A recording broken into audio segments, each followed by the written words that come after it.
পাগলা কাচ্ছি রে? দেখতে পাচ্ছ না গাছ কাটছি। গাছ কাটছি কেন রে? আমার গার্লফ্রেন্ড গাছে গলায় ধরে দিয়ে মরে গেছে, তা আমি পৃথিবীতে একটা গাছও থবো না।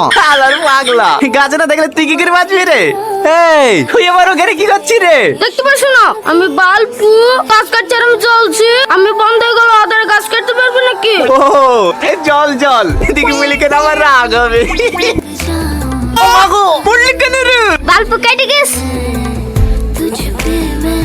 ও মেয়েটা দিয়ালে কান কি শুনছো? ও মেয়েটা কই কিছু তো শোনা যাচ্ছে না। আমি আজ 5 বছর ধরে কিছু শুনতে পারনু না, আর তুমি এক্ষুনি কান লাগে সব শুনতে পাই যাবা। এই দিদি ভাই তুমি আসলা? তুমি কে? আমাকে চিনতে পারছো না? আমি তোমার ডার্লিং গো ডার্লিং। আবার বলে তুমি নাকি আমাকে ছেড়ে অন্য কাউকে বিয়ে করে ফেলছো। আমি কিন্তু কারের কথা বিশ্বাস করিনি। এই দেখো তুমি চলে এসছো।